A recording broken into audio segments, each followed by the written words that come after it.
তুমি আমার দিকে এমন করে এগোচ্ছ কেন? বর বউয়ের দিকে কেন এগোই জানেন না আপনি? জানি, কিন্তু তুমি কি করতে চাইছো বলো? কারণ আমি আপনাকে আদর করতে চাই। আমার আদর চাই এখন। আমি তোমাকে বর হিসেবে মানি না, প্লিজ আমার কাছে এসো না। তোমাকে দেখে আমার ভয় লাগছে। আদর করলে তো ভয় একটু লাগবেই। আজকে যদি আদর করি, পরে আর ভয় লাগবে না। কাছে আসেন না ভাবি। ঈশান, আমি তোমার ভাবি হই, প্লিজ এরকম কিছু করো না, তাহলে আমার অনেক ভয় লাগবে। আমি তোমাকে অনেক বিশ্বাস করি, প্লিজ আমার সাথে এমন কিছু করো না। ভাবি হতেন, কিন্তু এখন আপনি আমার বউ। তাছাড়া আমি আপনাকে বউ হিসেবে মানি, তাহলে ভাবি হিসেবে মানব কেন? আর আপনি কি আমাকে বিয়ে করেছেন দেবর বলার জন্য? হ্যাঁ। আমি তোমাকে বর হিসেবে মানি না। তুমি একদম আমার সাথে উল্টাপাল্টা কিছু করবে না, তাহলে আমি সত্যি এখন চিৎকার করব আর কান্না করে দিব। বলবো তুমি আমার সাথে উল্টাপাল্টা কিছু করেছো।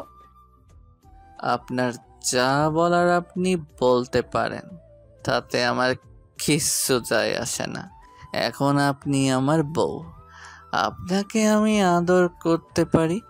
আর আপনি চিৎকার করলে তাতে খেয়েও আসবে না। সবাই ভাববে আপনি ব্যথা পাচ্ছেন, ওই জন্য চিৎকার করছেন। আচ্ছা, ভাইয়া কি আপনাকে আদর করেনি?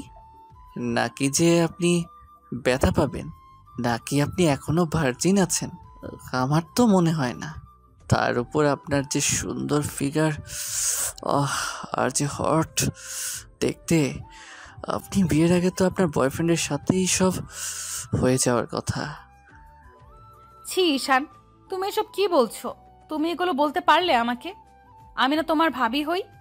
তুমি এগুলো আমাকে নিয়ে কি করে চিন্তা করতে পারো? পারো না, প্লিজ। আপনি আমাকে যা ভাবার ভাবতে পারেন। তাছাড়া আপনি তো দেখতে সত্যি অনেক হট অ্যান্ড সেক্সি। তাছাড়া ভাইয়ার সাথে আপনার কিছু না হলেও আপনার তো বয়ফ্রেন্ড ছিল, তাই না? তাহলে তার সাথে কিছু হয়নি? ঈশান, আমি কিন্তু তোমার ভাবি হই। তুমি আর একটা বার এসব উল্টাপাল্টা কথা বললে আমি তোমার গায়ে হাত তুলতে বাধ্য হব। সেটা কি খুব ভালো হবে? দেখেন, আপনি আমাকে যতই ভাবি বলে এড়িয়ে যাওয়ার চেষ্টা করেন, আমাকে দেবর সাজিয়ে দূরে সরিয়ে দেওয়ার চেষ্টা করেন, এখন তো আমি আপনার পর। তাহলে আপনি আমার থেকে দূরে সরে যাবেন কেন? আমি তো আপনাকে ভালোবাসি, এখন আপনার থেকে আদর পেতে চাই। তাহলে আপনি আমাকে আদর করতে দিবেন না কেন? নাকি আমি দেখতে খারাপ ভাবি বলেন? আপনি তো বলতেন যে বিয়েটা করে নেবেন, তাহলে এখন আপনি আমাকে মানতে চাইছেন না কেন?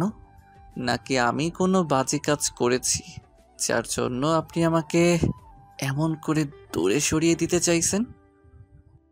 ঈশান, আমি তোমার চিন্তা ভাবনা দেখে অবাক হয়ে যাচ্ছি।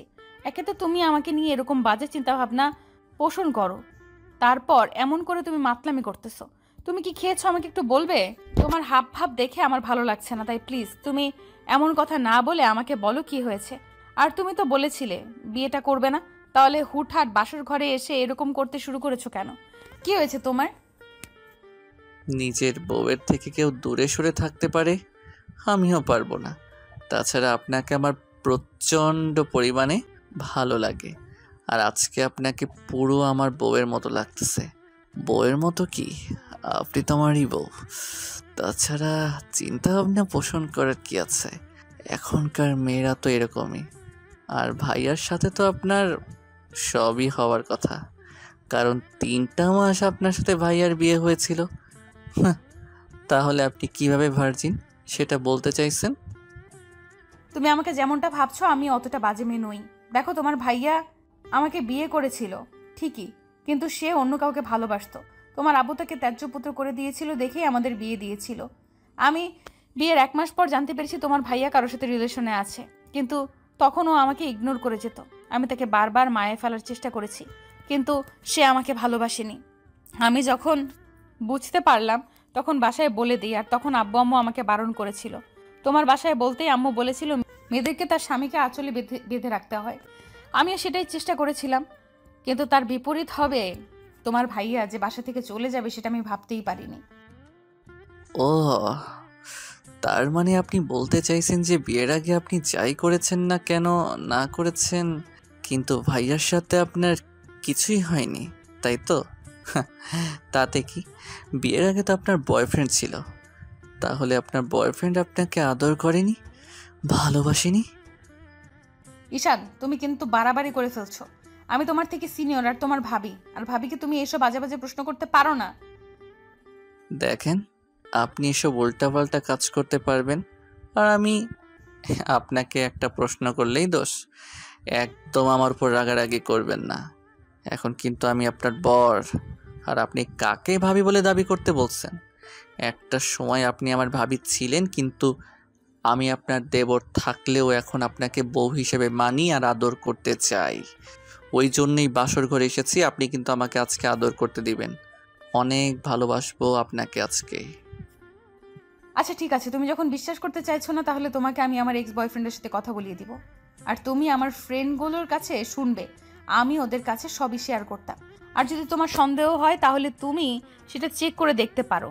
আর তাছাড়া আমার কোনো ইন্টেনশন ছিল না বিয়ের আগে কারোর সাথে এরকম কিছু করার। আমার বয়ফ্রেন্ড আমাকে অনেকবার বলেছিল, তাই আমি ওর সাথে ব্রেকআপ করে দিয়েছি।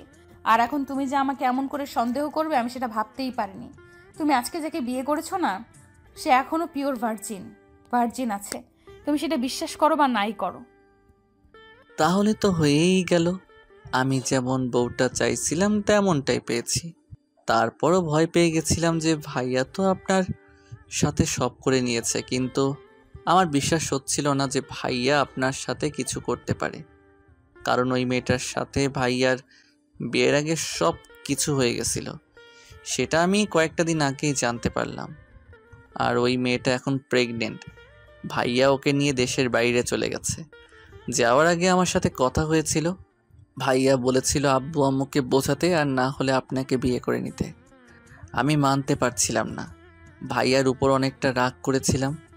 ভাইয়া আমাকে অনেক রিকোয়েস্ট করেছিল, কারণ ওই মেয়েটা নাকি সুইসাইড করার চেষ্টা করেছিল, বলেই ভাইয়া এটা করতে বাধ্য হয়েছে। এখন আপনি যদি আমাকে মেনে না নেন, তাহলে আমি আর কি করব বলেন? কি করবে মানে? তুমি আমার থেকে দূরে সরে থাকার চেষ্টা করবে, আমার থেকে অনেক দূরে যাবে। আমি তোমাকে কখনোই বর হিসেবে মানবো না, তোমাকে ভালোবাসতে পারবো না। পাগল নাকি পায়জামা, যে আমি আমার বউকে ছেড়ে দূরে থাকবো? কখনো না। 22টা বছর দেরি করে বউ পেয়েছি, তার উপর বউকে দূরে সরিয়ে রাখবো কখনো? কেন?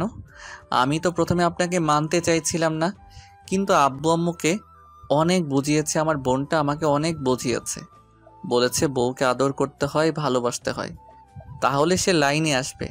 দেখেন, আপনি যেমনই হন, আমি আপনাকে বিয়ে করেছি ভালোবাসার জন্য, তাই প্লিজ আমাকে দূরে সরিয়ে দিবেন না। কিন্তু ঈশান, আমি তোমাকে ভালোবাসতে পারবো না। তুমি খুব ভালো করেই জানো তোমার ভাইয়ার সাথে আমার বিয়ে হয়েছিল। আর যে ছেলেটাকে আমি নিজের ছোট ভাইয়ের মতো ভেবে আসছি, তাকে কি করে নিজের স্বামীর জায়গাটা দিব বলো? তুমি এত সহজে পাল্টি খেলে কি করে? তুমি না বলতে যে তুমি আমাকে বিয়ে করবে না, তাহলে এখন আবার এরকমভাবে উল্টাপাল্টা কথা বলছো কেন? তুমি কি খেয়ে এসেছো সেটা বলো তো। আপনার যা ভাবার আপনি ভাবতে পারেন। আমি আজকে আপনার প্রেমে পাগল হয়ে গেছি, প্রেমে মাতাল হয়ে গেছি। আপনার আদর আমার চাই, আপনাকে আমি কাছে পেতে চাই, অনেক বেশি ভালোবাসতে চাই। প্লিজ আমাকে আটকাবেন না, না হলে আমাকে জোর করে সবটা করতে হবে।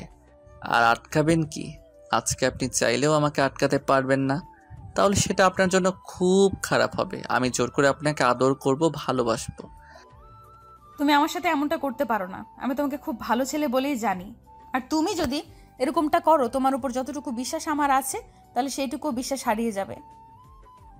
আমি তো এটাই বুঝতে পারছি না যে আপনার আমার উপর থেকে বিশ্বাসটা হারিয়ে যাবে কেন?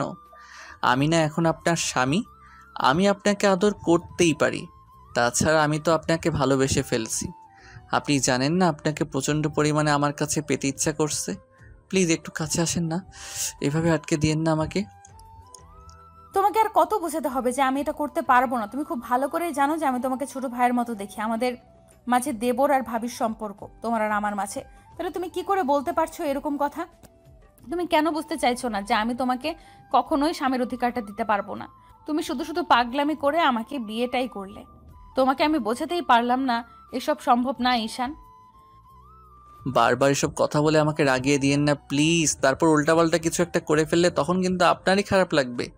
সেটা কি খুব বেশি ভালো হবে বলেন? আমি জানি আপনার কোথাও কোনো রিলেশন ছিল না, তাহলে কেন আমাকে স্বামী হিসেবে মেনে নিতে পারবেন না বলেন? কি সমস্যা আপনার আমাকে মেনে নিতে? বললামই তো, তোমার আমার মাঝে দেবরভাবের সম্পর্ক ছিল, তাহলে কি করে মেনে নেব তোমাকে? আমি তো বলেই দিলাম এইসব মেনে নেওয়া সম্ভব না। তারপরেও তুমি কেন বুঝতে চাইছো না? তুমি বুঝতে পারছো না আমি তোমাকে ভালোবাসতে পারবো না, আর না তোমাকে নিজের সাথে মিশিয়ে নিতে পারবো। শুধু শুধু তুমি এই বিয়েটা করলে আর আমাকে এরকম একটা বাজে পরিস্থিতির মুখে ফেললে। তার মানে আপনি আমাকে কাছে পেতে চান না? আচ্ছা, ভাইয়ার মতো আমিও যদি আপনার থেকে হারিয়ে যাই তাহলে তখন কি করবেন আপনি? ঈশানের মুখে এমন কথা শুনে আদ্রিতা অসহায়ভাবে ওর মুখের দিকে তাকিয়ে রইল। আদ্রিতার মুখটা নিমেষের মধ্যে কালো হয়ে গেছে। ঈশান বুঝতে পারলো আদ্রিতার ভেতরে একটা খারাপ লাগা কাজ করছে। এমনিতেই প্রথমবার ভাইয়াকে বিয়ে করার পর যখন ওর ভাইয়া ওদেরকে ছেড়ে চলে গেছে, তখন আদ্রিতা অনেকটা আপসেট ছিল, অনেক কান্নাকাটি করেছিল।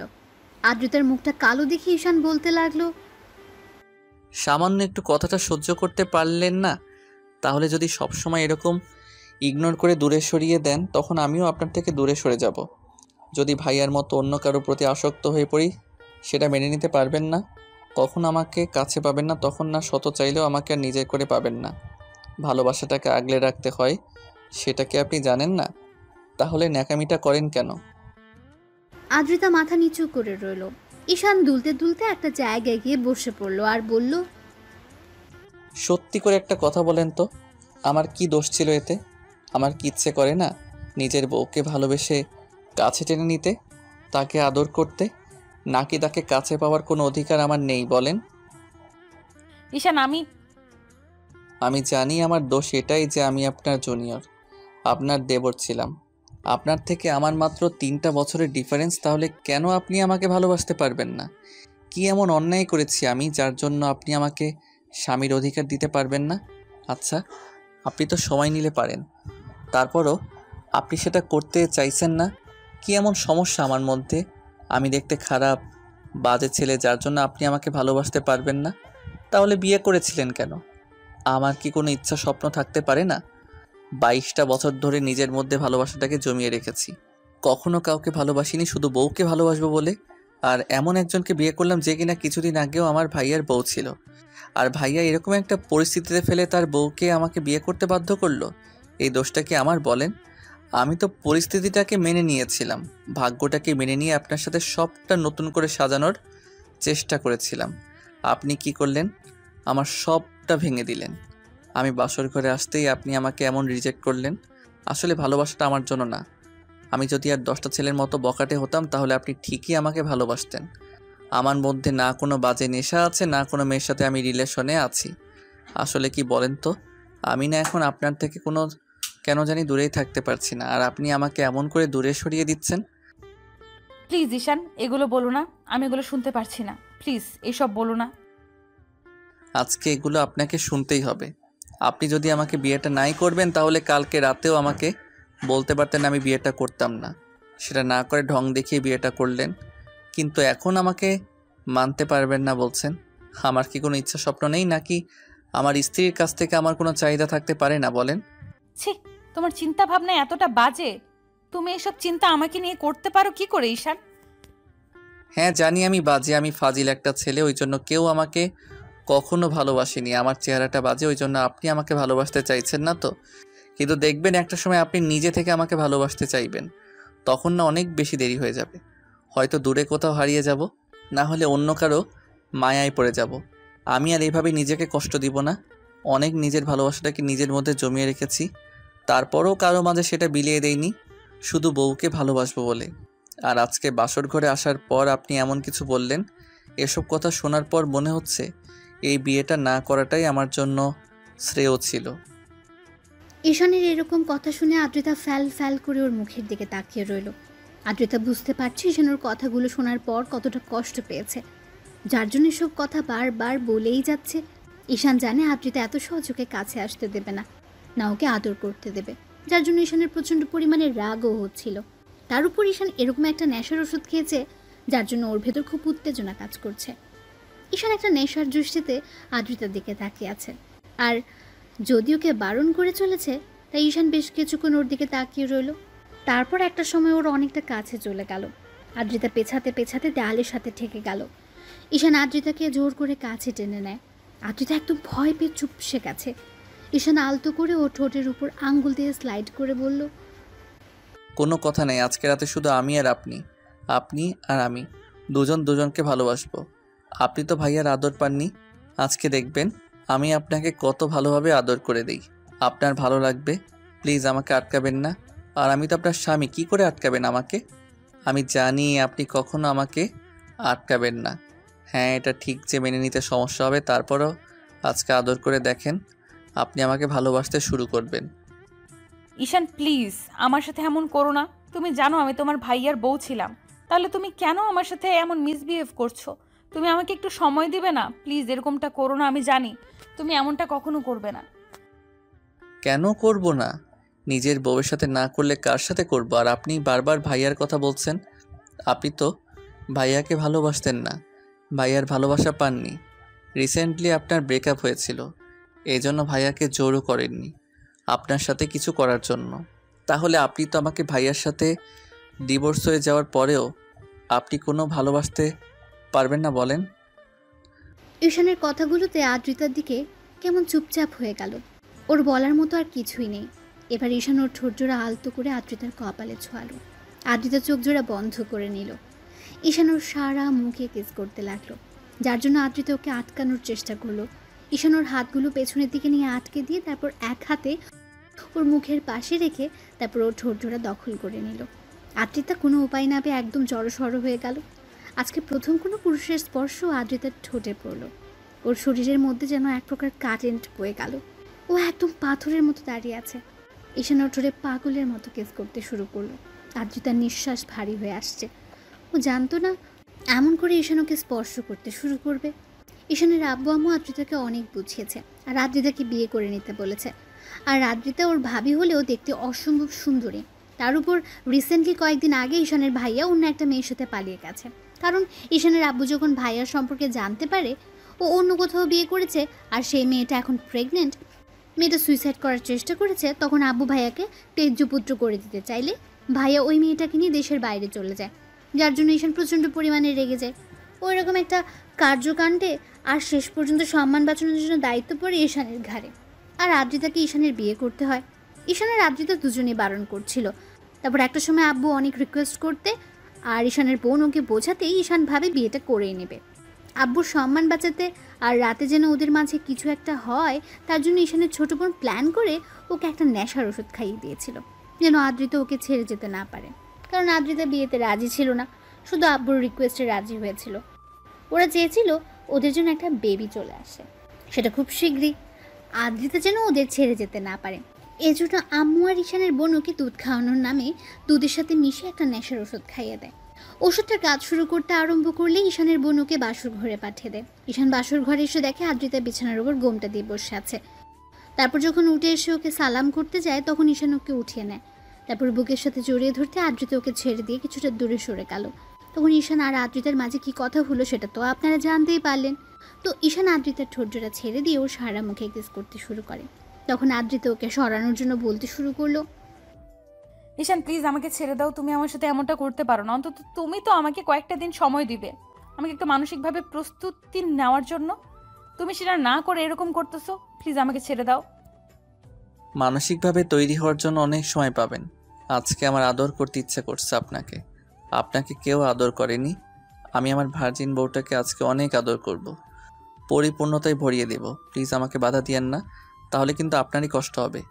আপনি আমার বুকের সাথে জড়িয়ে ধরে রাখেন, আমার সাথে রেসপন্স করেন, দেখেন আপনার ভালো লাগবে। আদ্রিতা কিছু বলে ওঠার আগে ঈশান ওকে কোলে তুলে নিল, তারপর ব্যাডে শুইয়ে দিল। আদ্রিতা কিছু বলার আগে ঈশান ওর সারা মুখে, নাকে, কানে, গলায় আর ঘাড়ে কিস করতে লাগলো। আর আদ্রিতা ভাবছে এই পাগলটাকে এখন কি করে শান্ত করবে, হয়তো পারবে না। আর এখন ঈশান ওর স্বামী, তাই চাইলে ওকে আটকানো সম্ভব না। আর আদ্রিতা ঈশানের শরীরের উত্তাপে বুঝতে পারছিল ও হয়তো নেশা করে এসেছে। না হলে যে ছেলেটা ওর সাথে ভালোভাবে কথাই বলতে পারতো না, সে ছেলেটাই আজকে ওকে এমন করে স্পর্শ করছে। ঈশান পুরো মাতাল মাতাল হয়ে আছে। আর আদ্রিতা যদি এখন ওকে আটকানোর চেষ্টা করে তাহলে হয়তো প্রচণ্ড পরিমাণে রেগে যাবে, তাহলে ঈশান ওর সাথে সবটাই করতে পারে। তাই আদ্রিতা চুপ করে রইল। ঈশানও সুযোগ পেয়ে আদ্রিতাকে আদরের মাত্রা বাড়িয়ে দিল। আদ্রিতার নিঃশ্বাসটা ভারী হয়ে আসছে, ওর বুকটা ক্রমশ ওঠানামা করছিল। আদ্রিতার গরম নিঃশ্বাসের শব্দে ঈশান বুঝতে পারছিল ও প্রচণ্ড পরিমাণে উত্তেজিত হয়ে গেছে। তার উপর প্রথম কোনো পুরুষ ওকে স্পর্শ করেছে। ঈশান আদর করতে করতে নিচের দিকে নামলো। তারপর হুটহাট করে আদ্রিতার বুকের উপর থেকে শাড়ির আঁচলটা সরিয়ে দিতে ও চোখ জোড়া বন্ধ করে নিল। ঈশানও সাথে সাথে আদ্রিতার বুকের উপর ডিপলি কয়েকটা কিস করে দিল। ঈশানের স্পর্শে আদ্রিতার মধ্যে অজানা এক শিহরণ বয়ে গেল। ও প্রচণ্ড পরিমাণে কেঁপে উঠল। আদ্রিতা আর থাকতে না পেরে ঈশানকে বুকের সাথে খুব শক্ত করে চেপে ধরল। আদ্রিতা থেকে প্রথম কোনো রেসপন্স পেয়ে ঈশানও বুঝে গেল এখন আর আদ্রিতা চাইলে ওকে বাধা দিতে পারবে না। তাই ঈশান আদ্রিতার শরীর থেকে সব কাপড়গুলো সরিয়ে নিয়ে কিস করতে লাগলো। ঈশানের প্রতিটা স্পর্শে আদ্রিতা কেঁপে কেঁপে উঠছিল আর দুই হাত দিয়ে ঈশানের চুলগুলো আঁকড়ে ধরেছিল। ও অনেকটা উত্তেজিত হয়ে গেছে। এমন পাগল করা স্পর্শগুলো আদ্রিতা সহ্য করতে না পেরে দাঁত দিয়েও ঠোঁটজোড়া কামড়ে ধরল। আদ্রিতা রেসপন্স না করলেও ঈশানকে আর আটকানোর চেষ্টা করছে না। ঈশান পুরো উত্তেজিত হয়ে গেছে। তারপর একটা সময় নিজেও শরীর থেকে সবটা খুলে ফেলল। তারপর আদ্রিতাকে আবার আদর করতে শুরু করলো। ঈশানের আদরের মাত্রাটা আস্তে আস্তে দ্বিগুণ হয়ে যাচ্ছে। আদ্রিতার থাকতে না পেরে রেসপন্স দিতে আরম্ভ করলো। তো একটা সময় ঈশান কিস করতে করতে আদ্রিতার নাভি অবধি চলে গেল। তারপর নাভি থেকে বেশ কিছুক্ষণ করে তাকিয়ে রইল। আদ্রিতার কিউট আর হট নাভিটা ঈশানকে আরও উত্তেজিত করে দিচ্ছিল। ঈশানের স্পর্শ না পেয়ে আদ্রিতা চোখ খুলল। ঈশান ট্যাপ ট্যাপ করে ওর নাভিটার দিকে তাকিয়ে আছে। এবার ঈশান আদ্রিতার মুখের দিকে তাকালো। তখন ও বলল, কি দেখো এমন করে? আপনার নাভিটা না অনেক কিউট আর হট, আর নাভির পাশের তিলটা না এত বেশি হট লাগছে যার জন্য আদর করে ভরিয়ে দিতে ইচ্ছা করছে। আদ্রিতা উত্তেজনার ঘোরেও ঈশানের কথাতে লজ্জা পেয়ে পুরো লাল হয়ে গেল। ও কিছু বুঝে ওঠার আগে ঈশান নাভিতে নাক ডুবিয়ে দিল। আদ্রিতা এবার ঘন ঘন নিঃশ্বাস ফেলতে লাগলো। ও বারবার ঈশানের চুলগুলো শক্ত করে দু হাত দিয়ে খামচে ধরেছে। পুরো রুমটা জুড়ে শুধু দুজনের নিঃশ্বাসের শব্দটাই ভেসে বেড়াচ্ছে। ঈশান আদ্রিতার নাভিতে কয়েকটা ডিপ কিস করলো আর সাথে অসংখ্য লাভ বাইট দিল। তাতে আদ্রিতা ঈশানকে আরও শক্ত করে ওর নাভির সাথে চেপে ধরল। তারপর ঈশানও আর দেরি না করে আদ্রিতাকে ভালোবাসার গভীর স্পর্শ দিতে লাগলো। ওর প্রথম স্পর্শটা পেতে আদ্রিতা একদম শিউরে উঠল আর ওকে শক্ত করে আঁকড়ে ধরল। আদ্রিতার নখগুলো ঈশানের পিঠে বসে যাচ্ছে, সেদিকে ওর কোনো খেয়াল নেই।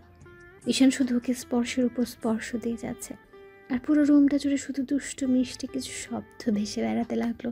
আর আদ্রিতা না চাইতে ওর দেবর জুনিয়র মাতাল বরটাকে নিজের বুকের সাথে জড়িয়ে নিচ্ছে। তারপর একটা সময় ঈশান ক্লান্ত হয়ে আদ্রিতার বুকে মাথা দিয়ে ওকে জড়িয়ে ধরে ঘুমিয়ে পড়ল। আদ্রিতা কেমন যেন ওর মুখের দিকে তাকিয়ে রইল। তারপর দুজনের উন্মুক্ত শরীর দিকে তাকিয়ে তারপর কোনো রকম একটা চাদর টেনে দিয়ে ঈশানকে ওভাবেই জড়িয়ে ধরে রেখে ওর চুলের মধ্যে এক হাত নিয়ে খেলা করতে লাগলো আর চোখের জল ফেলতে লাগলো। আদ্রিতা ভাবতেও পারেনি আজকে ওর লাইফে এমন কিছু ঘটে যাবে। ভেবেছিল ঈশান হয়তো ওর কথাটা মানবে, কিন্তু ঈশান নেশা করে আসছে সেটাও জানতো না। আর তারপর ওর সাথে এমন কিছু করবে সেটা ধারণারও বাইরে ছিল। আদ্রিতা সারাটা রাত আর ঈশানকে সরানোর চেষ্টা করছিল না। ওর মনে শুধু একটু আগে ঈশানের বলা কথাগুলো মনে পড়তে ভাবছিল, ঈশান তো ঠিকই বলেছে, ও তো এখন আমার স্বামী। আমি চাই বা না চাই ওকে আমার মেনে নিতেই হবে। আজকে হোক বা কালকে হোক, ও তো আমাকে ভালোবাসবেই। তাছাড়া ও আমার থেকে ওর এইটুকু ডিজার্ভ করতেই পারে, এটা সাধারণ বিষয়। তাহলে আমি কেন ওকে এরকম রিয়্যাক্ট করছি? এই জন্যই কি ওকে মেনে নিতে পারছি না? কারণ ও আমার দেবর ছিল, আমার বরের ছোট ভাই ছিল। কিন্তু এখন তো ওই মানুষটার সাথে আমার কোনো সম্পর্ক নেই। যে আমাকে ঠকিয়েছে তার জন্য আমি অন্যের ভালোবাসাটা কেন নষ্ট করব? যে আমাকে কষ্ট দিয়েছে তার দেওয়া কষ্টটা আমি আরেকজনকে কেন দেব? হ্যাঁ, ওকে হয়তো মেনে নিতে কষ্ট হবে, কিন্তু আজকে ও যেটা জোরপূর্বক করেছে, এটা না করলে বুঝতেই পারতাম না স্বামী স্ত্রীর মাঝে এত ভালো মুহূর্ত থাকতেই পারে। তাছাড়া একটা স্বামী তার বউকে এরকম করে ভালোবাসতে পারে। আর যখন আমার কাছে আসলো তখন এত বেশি অস্বস্তি লাগছিল, তাহলে এখন এরকমটা হচ্ছে কেন? ও আমার বুকে শুয়ে আছে, তারপরও তো আমি ওকে সরিয়ে দিচ্ছি না। তাহলে কি আমি ওকে ভালোবাসতে পারবো? আচ্ছা, যখন আমাকে আদর করছিল তখন তো আমি ওকে সরিয়ে দিতে পারলাম না। কি করব? আমি তো কিছুই বুঝতে পারছি না। ওকে ভালোবাসতে পারবো নাকি দূরে সরিয়ে দিব? তাছাড়া ও এখন আমার স্বামী, আমি কি করে ওকে দূরে সরিয়ে দিব? তার উপর আব্বু আম্মু আমাকে এত বেশি ভালোবাসে, নিজের মেয়ে ভাবে। আমি কি ওকে কষ্ট দিব? যার জন্য এরকম একটা পরিস্থিতিতেও এই বাড়িতে আবারও দ্বিতীয়বার বউ করে এনেছে। তাহলে কেন আমি ওকে মেনে নিতে পারবো না? এত ভালোবাসা যারা আমাকে দিয়েছে তাদের ছেলেকে আমি কি করে কষ্ট দিব? আদ্রিতা এরকম করে ভাবছিল, ওর চোখ দিয়ে পানি পড়ছে। ভাবতে ভাবতে অনেকটা রাত গভীর হয়ে যায়, আর আদ্রিতাও ঈশানকে বুকে নিয়ে ঘুমিয়ে পড়ে।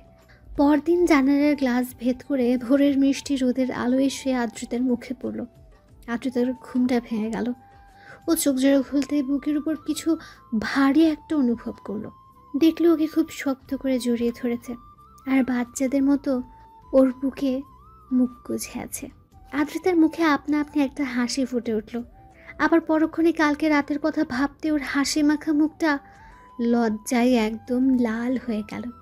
খেয়াল করলো ঈশান ওকে এত শক্ত করে জড়িয়ে ধরে রেখেছে, যার জন্য মনে হচ্ছে ওর বুকের মধ্যেই ঢুকে যাবে। আদ্রিতা কিছুক্ষণ ওর মুখের দিকে তাকিয়ে রইল।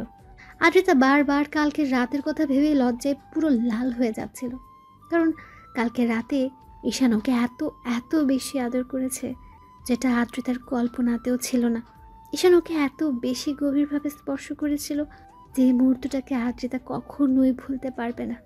আদ্রিতা খেয়াল করলো ঈশানের পুরো মুখে আর সারা শরীরে লিপস্টিকের অসংখ্য ছাপ, যেটা দেখে ওর বুঝতে বাকি রইল না কালকে রাতে কি একটা কাজ করে ফেলেছে। সাথে সাথে ওর মুখটা লজ্জায় লাল হয়ে যাচ্ছে। এবার আদ্রিতা নিজে নিজে বলতে আরম্ভ করলো, ইস, এগুলো কখন করলাম? এগুলো যদি এই পিচ্চিটা দেখে তাহলে তো ও পুরো লজ্জায় ফেলে দিবে। ও তো প্রশ্নের উপর প্রশ্ন করেই চলবে, বলবে আমি ওকে ভালোবাসি না। তাহলে ও আমাকে স্পর্শ করলে তখন ওকে আটকে দিলাম না কেন? এইসব বলে বলে তো পিচ্চিটা আমাকে লজ্জায় পুরো শেষ করে দিবে। কি করে পারলাম আমি এমন একটা কাজ করতে? আদ্রিতা কথাগুলো ভাবছে আর লজ্জা মাখা হাসি দিচ্ছে। আবার পরক্ষণে ওদের কয়েকদিন আগেরকার সম্পর্কের কথাটা ভেবে মুখটা কালো হয়ে গেল। আর কালকে রাতে ঈশান যে ওকে জোরপূর্বক কাছে টেনে নিয়েছে সেটা ভেবে আদ্রিতা কিছুক্ষণ চুপ করে রইল। ঈশান ঘুমিয়ে আছে, আর আদ্রিতার মনে হলো এখন ফ্রেশ হওয়া দরকার। প্রায় 8টা বেজে যাচ্ছে, কিন্তু পিচ্চিটা ওকে ছাড়ছে না। তাই আদ্রিতা ঈশানকে একটু ধাক্কা দিয়ে ডাকতে লাগলো, ঈশান, এই ঈশান ওঠো, অনেক বেলা হয়ে গেছে, এখন ছাড়ো আমাকে। আদ্রিতার ডাকাডাকিতে ঈশান তো উঠলোই না, বরং ওকে একটু ধাক্কা দিতে ঈশান চোখ মুখ কুঁচকে ওকে আরো শক্ত করে জড়িয়ে ধরলো। ঈশানের এমন কর্মকাণ্ডে আদ্রিতা এবার ফিক করে হেসে দিল। ঈশানের মুখটা একদম বাচ্চাদের মতো লাগছিল, তার উপর লিপস্টিকের অসংখ্য ছাপে মুখটা পুরো লাল হয়ে আছে। আদ্রিতা বারবার ওকে ডাকতে লাগলো। তখন ঈশান বলতে আরম্ভ করলো, আম্মু যাও তো, আমাকে একটু ঘুমাতে দাও না, আমার অনেক ভালো লাগছে এভাবে ঘুমাতে। এই ফাজিল, আমি তোমার আম্মু না, তোমার ভাবি। ছাড়ো আমাকে, তুমি ঘুমাও, আমাকে অন্তত যেতে দাও। ঈশান আর কোনো কথা বলল না, তাই আদ্রিতা ওকে জোর করে ছাড়িয়ে নিল। তখন ঈশান কিছু একটা খুঁজতে লাগলো। আদ্রিতা কোল বালিশটাকে এগিয়ে দিলে ঈশান কোল বালিশটা জড়িয়ে ধরল। আদ্রিতা বিছানা ছাড়তে বুঝতে পারলো শরীরে কিছু নেই, তাই কোনোরকম একটা চাদর পেয়েছি, তারপর ওয়াশরুমে চলে গেল। আদ্রিতা ওয়াশরুমে গিয়ে কিছুক্ষণ বেসিনের সামনে দাঁড়িয়ে নিজেকে দেখতে লাগলো। আদ্রিতা খেয়াল করলো ওর ঘাড়ে আর গলায় অসংখ্য কামড়ের দাগ, যার জন্য ওর প্রচণ্ড লজ্জা লাগছিল। আবার যখনই মনে হচ্ছিল কামড়গুলো ওর জুনিয়র বরটা দিয়েছে, দুদিন আগেও যে ওকে ভাবি বলে ডেকেছে, আর কালকে রাতে সেই জুনিয়র দেবটাই ওকে এত বেশি ভালোবেসেছে। ঈশান আদ্রিতার পূর্বের সম্পর্কের কথাটা মনে হতে ওর মুখটা কালো হয়ে গেল। আদ্রিতা একটা দোটানার মধ্যে আছে। একবার মনে হচ্ছিল ঈশানকে মেনে নিতে পারবে, আবার পরক্ষণে মনে হচ্ছিল হয়তো মানতে পারবে না। আদ্রিতা শাওয়ার নিচ্ছে আর ভাবছে, আচ্ছা ঈশান, এখন থেকে কি রোজ এমন করে আদর দিবে, নাকি কালকে নেশার ঘরে আসছিল বলে এরকম একটা কাজ করেছো? আদ্রিতা কথাগুলো ভেবে পুরো পাগল হয়ে যাচ্ছে। শাওয়ার নেওয়া শেষ করে বেরিয়ে আসলো সে। ঈশান এখনো ঘুমোচ্ছে। আদ্রিতা প্রথমবারের মতো একটা শাড়ি পরে রেডি হয়ে নিল। তারপর নিচে আসতে দেখলো আম্মু আর কাজের লোকটা রান্না করছে। তখন আম্মুর পাশে দাঁড়াতে আম্মু ওর দিকে তাকিয়ে একটু মুচকি হেসে বলতে লাগলো, কি হলো মামুনি, এত সকালে তুমি রান্নাঘরে আসলে যে? আম্মু রোজই তো আসি, তাহলে আজকে আর নতুন কি হলো? কিন্তু আজকে এসব জিজ্ঞেস করছো যে? জিজ্ঞেস করবো না? কালকেই তোমাদের বিয়েটা হলো, আর তুমি আজকেই রান্নাঘরে চলে আসছো? আম্মুর কথাতে আদ্রিতার মুখটা কালো হয়ে গেল। মনে পড়ে গেল ঈশানের ভাইয়ার বউ হয়ে প্রথম যেদিন এ বাড়িতে এসেছিল। পরদিন সকালে আজকের মতো রান্নাঘরে আসছিল। আম্মু ওকে বকা দিয়েছিল। কথাগুলো মনে পড়তে আদ্রিতার মুখটা কালো হয়ে গেল। আম্মু বিষয়টা বুঝতে পেরে আর কিছুই বলল না। আদ্রিতা বলতে লাগলো, আম্মু প্রথম দিন তো এইভাবেই রান্নাঘরে এসেছিলাম, তাহলে আজকে আবার নতুন কি হলো? তাছাড়া এমন না যে আমি এই বাসায় নতুন বউ হয়ে আসছি তাই রান্নাঘরে আসতে পারবো না। মামুনি, সেটা ঠিক আছে, কিন্তু কালকেই তো তোমাদের বিয়ে হলো, তুমি এমন করে বলছো কেন? দেখো মামুনি, যেভাবেই তোমাদের বিয়েটা হোক, তারপরও সবেমাত্র বিয়েটা হলো, তাই তুমি আমাদের বাড়ির আবারও সেই নতুন বউ, তাই এরকম ভাবার কোনো কারণ নেই। তুমি রুমে যাও, ঈশানকে ডেকে উঠাও। ও কি ঘুমাচ্ছে নাকি উঠেছে? আদ্রিতার বারবার মনে হচ্ছে ঠিক এই কথাগুলো আম্মু প্রথমবার ওর বিয়ের পর বলেছিল, আর আজকেও এমনটা বলছে। আদ্রিতা বেশ কিছুক্ষণ চুপচাপ থেকে রুমে চলে গেল। ঈশান এখনো ঘুমোচ্ছে। আদ্রিতা ওকে আর ডিস্টার্ব করলো না, গিয়ে সোফায় বসলো আর ঈশানের মুখের দিকে তাকিয়ে রইল। ঈশান বারবার বালিশের এপাশ ওপাশ করছে। ওর শরীরে কালকে রাতের আদ্রিতার দেওয়া লিপস্টিকের ছাপগুলো এখনো স্পষ্ট, যার জন্য আদ্রিতাকে বারবার লজ্জায় পড়তে হচ্ছে। আদ্রিতা এক ধ্যানে ওর জুনিয়র বরটার মুখের দিকে কতক্ষণ যে তাকিয়েছিল ঠিক নেই। তারপর হুঁশ ফিরতেই বুঝতে পারলো 9টা বেজে গেছে। বুঝতেই পারেনি কখন এতটা সময় পার হয়ে গেছে। এরই মাঝে আম্মুর ডাক পড়লো, ওদের নিচে যেতে বলছে। আদ্রিতা হুড়ুহুড়ি করে এসে ঈশানের পাশে বসে ওকে ডাকতে লাগলো। এই ঈশান, ঈশান ওঠো, দেখো কত বেলা হয়ে গেছে। এত বেলা অবধি শুয়ে থাকলে সবাই কি ভাববে বলো? ঈশানের ঘুমটা যেন ভাঙতেই চাইছে না, তাই আদ্রিতা একটু জোরে সোরে ধাক্কা দিল। ঈশান তাড়াহুড়ো করে উঠে বসলো। খেয়াল করলো আদ্রিতা ড্যাব ড্যাব করে ওর দিকে তাকিয়ে আছে। ঈশান কিছু বুঝে ওঠার আগে আদ্রিতা বলতে লাগলো, কি সমস্যা কি তোমার? সে কখন থেকে ডাকছি, উঠছই না, কি হয়েছে দেখি? কি হবে মানে, একটু কি ঘুমাতেও দিবেন না? আমি এই বেডে কেন, আর আপনি এখানে কি করছেন? হ্যাঁ, এখন তো ভুলে যাবেই। অন্তত এইটুকু তো মনে আছে কালকে আমাদের বিয়ে হয়েছে, নাকি এখন আবার আমাকে ভাবি বলে ডাকবে? আদ্রিতার দ্বারা এরকম কথাতে ঈশানের মনে পড়তে লাগলো কালকে তো ওদের বিয়ে হয়েছে। তারপর বিয়ের পর থেকে রাতে বাসর ঘরে আসা পর্যন্ত কী হয়েছিল সবই মনে পড়তে লাগলো। এখনও ঈশানের মাথাটা ঝিমঝিম করছে। বেশ কিছুক্ষণ ওর ভাবি বউয়ের মুখের দিকে তাকিয়ে রইল। আদ্রিতা রাগী মুড নিয়ে বলতে লাগলো, কাল রাতে অনেক নাটক দেখিয়েছো, এখন আর কোনো নাটক দেখাতে হবে না। উঠো, যাও গোসল করে আসো, আম্মু আমাদের নিচে যেতে বলেছে। কেন গোসল করতে হবে কেন? ঢং না দেখিয়ে একবার ওয়াশরুমে গিয়ে নিজেকে আয়নায় দেখো, বুঝতে পারবে কেন গোসল করতে হবে। আদ্রিতার কথা বলে মুচকি হাসলো। তখন ঈশান নিজের শরীরের দিকে তাকালো, আর যেটা দেখলো সেটা দেখার জন্য মোটেও প্রস্তুত ছিল না। ঈশান চাদরটা একটু শরীরে থেকে সরিয়ে দেখলো অসংখ্য লিপস্টিকের ছাপ লেগে আছে, তার উপর শরীরে কিছুই নেই। ঈশান সাথে সাথে চাদর দিয়ে নিজেকে ঢেকে ফেলল। আদ্রিতা আবারও একটা ডেভিল হাসি দিতে ঈশান দৌড়ে ওয়াশরুমে ঢুকে গেল। তারপর ভ্যাসিনের সামনে দাঁড়িয়ে খেয়াল করলো ওর পুরো শরীরে লিপস্টিকের অসংখ্য ছাপ। ও পুরো লাল হয়ে আছে। ঈশান বলতে আরম্ভ করলো, আল্লাহ, কালকে রাতে কি একটা কাজ করে ফেলেছি। এসব কখন করলাম আমি? আর উনি বা আমার কাছে আসলো কখন? বিয়ে তো হয়েছিল সেটা মনে আছে, তারপর রুমে যখন আসলাম কেমন যেন মাথাটা ঝিমঝিম করছিল, তারপর তো আর কিছু মনে নেই। ঈশান অনেকক্ষণ যাবৎ মনে করার চেষ্টা করলো, কিন্তু পারল না। তারপর শাওয়ার নিয়ে বের হতে খেয়াল করলো আদ্রিতা ওর জন্য ড্রেস নিয়ে বসে আছে। ঈশান আসতে দেখলে আদ্রিতা ড্যাব ড্যাব করে ওর দিকে তাকিয়ে আছে। ঈশান নিজের দিকে খেয়াল করলো ওর বুকের লোমগুলো থেকে পানি পড়ছে, যার জন্য আদ্রিতা ঘোর লাগা দৃষ্টিতে ওর দিকে তাকিয়ে আছে। ঈশান একটু লজ্জা পেয়ে গেল আর বলতে আরম্ভ করলো, কি দেখেন এমন করে?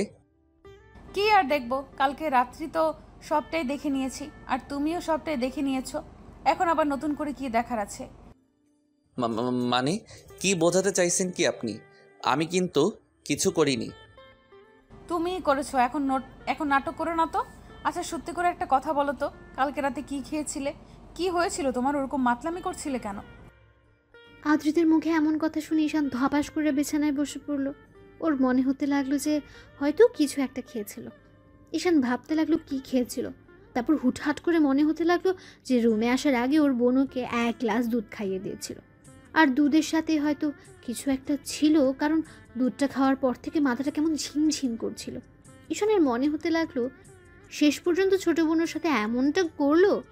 তাই ঈশান বেশ কিছুক্ষণ বসে থেকে বলতে লাগলো, আসলে কালকে একটু ড্রিঙ্কস করেছিলাম, ওই জন্য হয়তো এরকমটা হয়েছে। ছি, কি বলো এগুলো? তুমি আবার ছাই পাশ খাওয়া শুরু করেছো কবে থেকে? দেখো, কালকে যেটা করেছো ভুলেও কিন্তু আর এইসব খেয়ে আমার কাছে আসবে না। আদ্রিতা কথাগুলো রাগে মুড নিয়েই বলল, যার জন্য ঈশানের হুটহাট করে মনে হলো কালকে রাতে হয়তো ওদের মাঝে কিছু একটা হয়েছে। না হলে আদ্রিতা ওর সাথে কেমন অধিকার খাটাতে শুরু করেছে। তার উপর শরীরে লিপস্টিকের ছাপ দেখে ঈশান বুঝে গেছে কিছুটা একটা হয়েছে। আর যেটা হয়েছে সেটা ঈশান হয়তো মনে করতে পারছে না, কিন্তু খুব গভীর একটা সম্পর্ক ওদের মাঝে স্থাপন হয়েছে।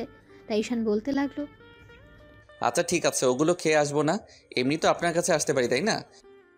বলে ঈশান একটু মুচকে হাসলো। তখন আদ্রিতা কেমন করে যেন ওর দিকে তাকিয়ে রইল।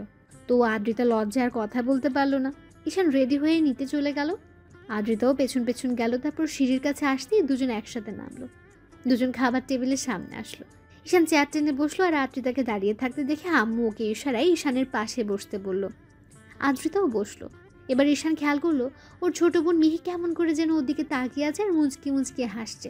তখন ঈশান ভাবলো, কি মনে করেছিস আমি কিছুই বুঝতে পারিনি? তোর জন্য সব হয়েছে। তুই উল্টাপাল্টা জিনিস খাইয়ে দিয়েছিস আমাকে, আর যার জন্য ভাবির সাথে আমি এমন একটা কাজ করেছি। কি লজ্জায় পড়তে হলো। যতই উনি আমার বউ হোক, কিন্তু প্রথম দিনে এরকম একটা কাজ করে ফেললাম। হয়তো জোরপূর্বক ওনার সাথে সবটা করেছি, যার জন্য উনি এমন রাগ দেখাচ্ছে। তো সবাই খাওয়া শুরু করলো। তখন আম্মু বলতে আরম্ভ করলো, আপু শোনো, খাওয়া দাওয়া করে কোথাও বের হতে হবে না। তুমি এক কাজ করো, আদ্রিতা মামুনিকে নিয়ে শ্বশুর বাড়ি থেকে ঘুরে আসো। শ্বশুর বাড়ির কথাটা শুনে ঈশান বিষম খেল আর কাশতে আরম্ভ করলো। তখন আদ্রিতা তাড়াহুড়ো করে ওর দিকে 1 গ্লাস পানি এগিয়ে দিতে লাগলো। আর মিহি বলতে লাগলো, দেখেছো আম্মু, এমনিতে কত ভালোবাসা, আর তো দিন পরেই আছে। ভাইয়া শ্বশুরবাড়ির কথাটা শুনে তুই বিষম খেলি কেন? এত অবাক হওয়ার কি আছে? আদ্রিতা ঈশানকে পানি খাওয়াতে ব্যস্ত ছিল। ঈশান পানিটা খেয়ে মিহির দিকে রাগি চোখে তাকিয়ে রইল। তখন মিহি বলল, আমি বলছি যে বিয়ের দ্বিতীয় দিন তো শ্বশুরবাড়িতে থাকতে হয়, তাই না? তাহলে যাবে না কেন? ভাবি, তুমি একটু ভাইয়াকে বলো না। আদ্রিতার সামনে কি বলবে এটা তো স্বাভাবিক বিষয়। বিয়েটা যেভাবেই হোক, এখন তো ওটাই ঈশানের শ্বশুর বাড়ি, তাহলে যাবে না কেন? অবশ্যই যাবে। ওগো, তুমি বলো না কেন? তোমার ছেলে কিন্তু আমার কথা শুনবে না। যাবে না মানে 100 বার যাবে। আর আব্বু এখন বাসা থেকে বের হবে না। আমি খুব ভালো করে জানি বিয়ের জন্য তুমি এই কয়দিন বাসা থেকে বের হওনি, যার জন্য আশফাস করছো। খাওয়া দাওয়া করেই হয়তো বেরোনোর চিন্তা ভাবনা নিয়েছো। কোথাও বেরোতে হবে না। কয়েকদিন আদ্রিতা মামনিকে সময় দাও, ওদের বাসা থেকে ঘুরে আসো, তারপর অফিসের কাজটা দেখতে শুরু করবে। আব্বু অফিসের কাজ, তাও আবার আমি না করলে হয় না? এখনও তো পড়ালেখাটাই শেষ করতে পারলাম না। দেখো আব্বু, লেখাপড়া শেষ করতে পারোনি তাতে কি? এখন তো তোমাকে এসব দায়িত্ব নিতেই হবে। তুমি ছাড়া আর কে আছে বলো দায়িত্ব নেওয়ার মতো? মিহি সবে মাত্র কলেজে পা রাখলো, ওকে কি দায়িত্ব দিব? আর একটা মেয়ে হয়ে এত দায়িত্ব কি করে নিবে? আব্বু, আমি তো বলিনি ছোট বোনকে সব দায়িত্ব দিতে। মেয়ে হয়ে কেনই বা এই দায়িত্ব নিবে? তাহলে সেটাই যেন হয়। তোমাকে আব্বু যেটা বলেছে সেটাই শোনো। আর ভাবিকে নিয়ে আজকে ঘুরতে আসবে, কেমন? আমরা খুব শীঘ্রই একটা পুচকে দেখতে চাই যে আমাকে ফুপি বলে ডাকবে। মিহির এরকম বেফাস কথা শুনে ঈশান আবারও কাশতে আরম্ভ করলো। এবার আদ্রিতা লজ্জা পেয়ে দৌড়ে সেখান থেকে চলে গেল। তখন আম্মু বলতে আরম্ভ করলো, ফাজিল মেয়ে, সবার সামনে কীভাবে কথা বলতে হয় সেটা শেখুনি, তাই না? আমি খারাপ আবার কি বললাম? আম্মু, তোমাদের কি ইচ্ছা করে না নাতি নাতনির মুখ দেখতে? তোমাদের না হয় ইচ্ছা করে না, কিন্তু আমার তো ফুপি হতে ইচ্ছা করে, তাই না? আম্মু, তোমার মেয়েটাকে একটু বোঝাও, কিসব উল্টাপাল্টা কথা বলতে শুরু করে দিয়েছে। ও তো ঠিকই বলেছে, আর কদিন এভাবে থাকবে। বড়টাকে বিয়ে দিলাম, সে যা করলো সেসব এরপর তো ওর প্রতি থেকেই মনই উঠে গেছে। শোনো, বড় ভাইয়ের সাথে আর কোনো যোগাযোগ রাখবে না। আর যদি শুনি ভুলে ওর সাথে কোনো কথা বলছো, তাহলে তোমার কপালে খুব দুঃখ আছে, বলে রাখলাম। ঈশান আব্বুর এমন কথাতে ভাবলো ওই হারামজাদা যেটা করেছে সেটার পর আর ওকে কখনোই কি আমি ফোন দিব ভেবেছ? ওর জন্য আমাকে বিয়েটা করতে হয়েছে।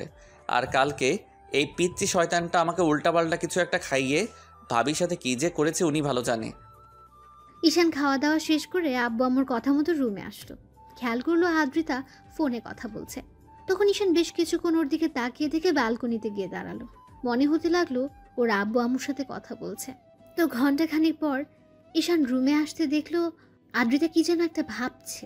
তখন ঈশান বসে বলতে লাগলো, আপনার কি মনে হয় বাসায় যেতেই হবে? এখানে মনে হওয়ার কি আছে? আব্বু আম্মু অলরেডি ফোন করে দিয়েছে, বলেছে তোমাকে নিয়ে যেতে। এতে আবার মনে হওয়ার কি আছে? দেখো, আব্বু আম্মুর সামনে কোনো সিন ক্রিয়েট করবে না বা করো না। তাছাড়া বিয়েটা হয়েছে, মেনে নেওয়ার চেষ্টা করো। আদ্রিতার মুখ থেকে এরকম কথা শুনে ঈশান অবাক হয়ে ওদিকে তাকিয়ে রইল।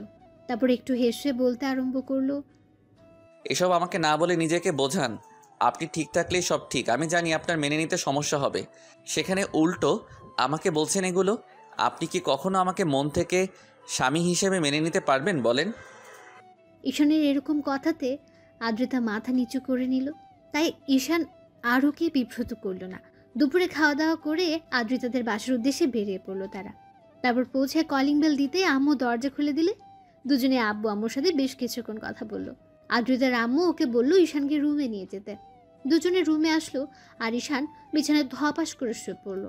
আর আদ্রিতা বলতে লাগলো, কি হলো, শুয়ে পড়লে যে? শরীর খারাপ লাগছে তোমার?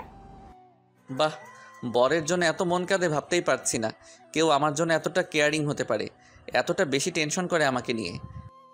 সবসময় এরকমভাবে কথা না বললে হয় না? বিয়ের আগেও এরকমভাবে কথা বলেছো আর এখনো বলছো। বিয়ের আগে আবার এসব কথা কখন বললাম?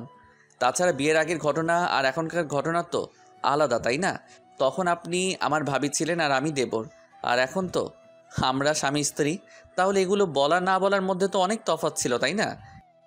বিয়ে করছো, বাট বিয়েটা তুমি মানো না, আমি মানি। তাহলে কেন এইসব কথা বলছো? হ্যাঁ, আদ্রিতা রাগের মাথায় কথাটা বলে ফেললো আর মুখ ফসকে বেফাস অবস্থাতেই কথাটা বলে ফেললো, যার জন্য নিমিষের মাঝে ঈশানের মুখটা কালো হয়ে গেল। ঈশান ভেবেছিল কালকে রাতে যেটা হয়েছে এরপর হয়তো আজকে ওকে এসব কথা বলাতে দূরে থাকে কখনো ইগনোর করতে পারবে না। এখন ঈশান না চাইলেও আদ্রিতা মনে প্রাণে চাইবে ও যেন আদ্রিতার কাছে এসে ওকে এমন করে ভালোবাসে। কিন্তু আদ্রিতার এরকম একটা কথা শোনার পর ঈশান ওর মুখের দিকে তাকিয়ে রইল। তারপর বলতে লাগলো, হ্যাঁ, ঠিকই বলেছেন। আমি চাইলেও তো আর হবে না, আপনাকে তো আমাকে মন থেকে মানতে হবে। জানি না মানতে পারবেন কি না। আদ্রিতাকে দেওয়ার মতো কোনো উত্তর নেই, তাই চুপ করে ওর মুখের দিকে কিছুক্ষণ তাকিয়ে রইল। ঈশান বাকিটা বিকাল ব্যালকনিতে দাঁড়িয়ে ফোন চালিয়ে কাটিয়ে দিল। সন্ধ্যা হতেই আদ্রিতার আপু বাসায় আসতে ঈশান গিয়ে ওনার সাথে কিছুক্ষণ কথা বলল। ওরা ঈশানকে অনেকক্ষণ যাবৎ বোঝালো আর বলল আদ্রিতা একটু রাগী, তাই ওকে মেনে নিতে সময় লাগবে। রাতে খাওয়া দাওয়া শেষ করে আবার কিছুক্ষণ আড্ডা দিয়ে ঈশান রুমে আসলো। তারপর খেয়াল করলো আদ্রিতা রুমে এসে শুয়ে আছে।